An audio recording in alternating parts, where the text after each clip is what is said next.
Hola mis queridos amigos, nuevamente con ustedes, su doctor Maximiliano,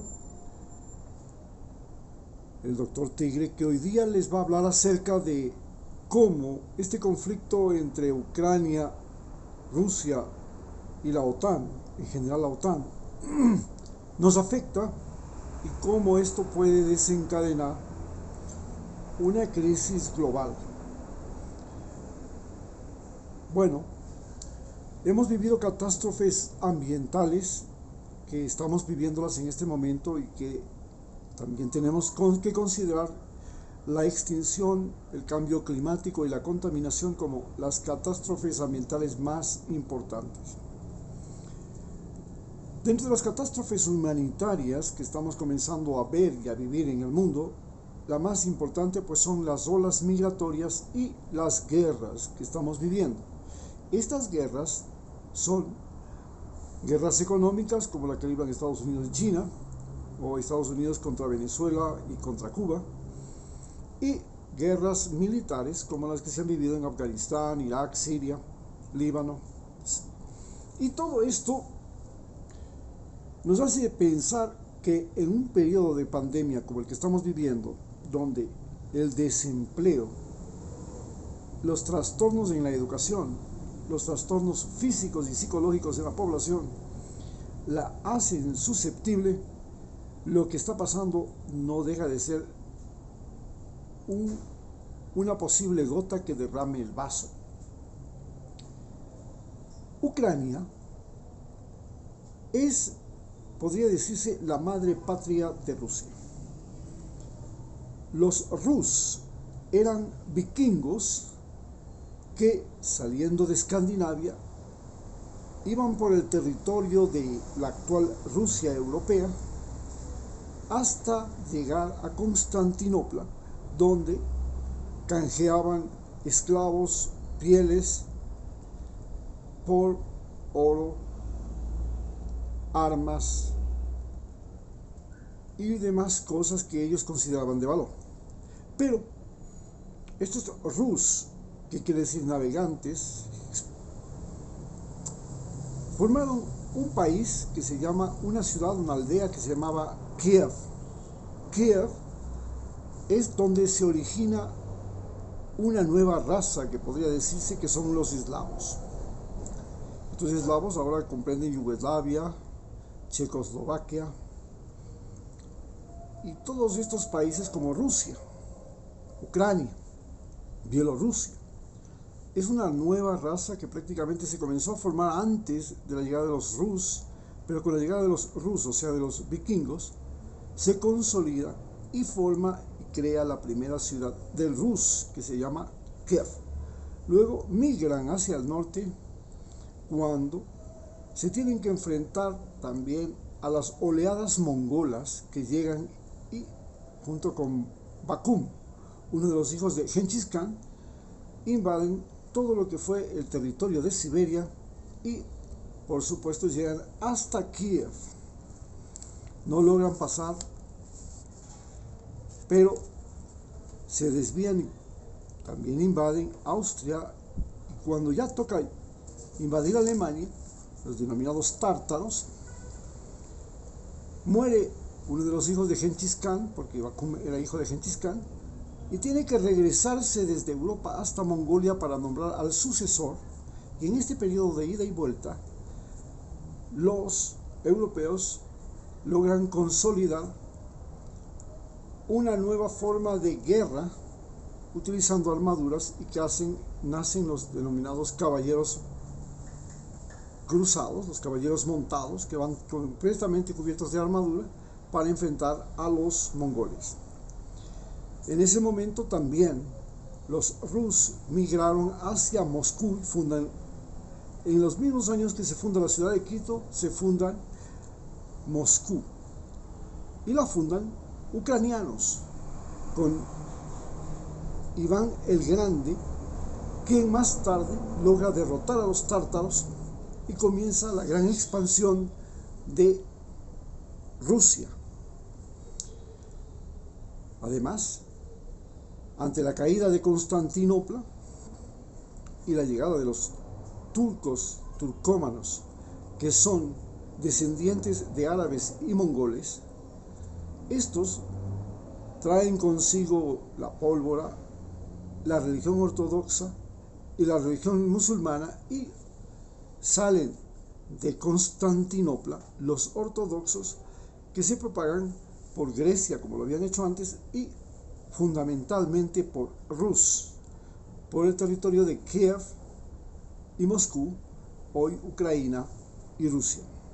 Más tarde con Iván el Terrible, con Pedro el Grande, con Catalina, Rusia se expande por Siberia y logra tener salidas al Ártico, al Pacífico, al Negro, al Caspio, al Báltico, al Mar del Norte, a todos los océanos, mediante acciones de conquista. En este momento, el problema que se presenta entre Ucrania y Rusia es que, igual que lo que hizo Estados Unidos cuando compró Alaska o cuando compró Texas, en realidad no compró Texas, sino cuando invadió Texas, la península de Crimea tiene una mayor población de personas de Rusia, no de Ucrania. Y entonces, cuando viene la dispersión de la Unión Soviética y se crea la Comunidad de Estados Independientes, Ucrania pasa a ser parte de esta Comunidad de Estados Independientes, pero luego traiciona y se pasa a la OTAN. En lugar de declararse un Estado neutral, decide tomar partido por Europa del Oeste, por la Europa Occidental, y se va contra el Kremlin. Este suceso sucede luego de que Nikita Khrushchev y Brezhnev le entregan Crimea a Ucrania pocos años antes de que Ucrania se separe de la Comunidad de Estados Independientes. Pero Crimea había sido ya desde la época de Catalina la Grande parte de Rusia. En este momento, los rusos están posesionados de Crimea y también reclaman o pueden o tienen intenciones de que, si es que Ucrania no es un país neutral y se pasa a la OTAN, ellos van a proteger a la población rusa de ciertas partes de Ucrania donde son mayoría. Lo mismo que hizo Estados Unidos con Texas.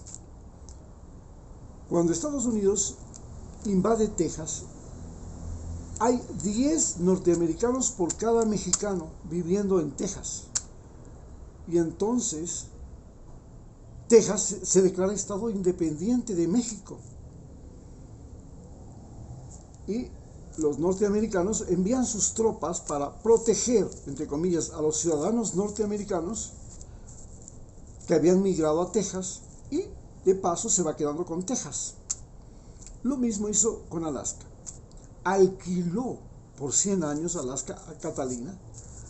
Luego migraron muchos norteamericanos a Alaska y luego le dijeron a Catalina: Alaska es nuestra porque aquí tenemos más norteamericanos que rusos. Y claro, no había población rusa en Alaska, y esa fue la justificación que tuvo Estados Unidos para apropiarse de Alaska.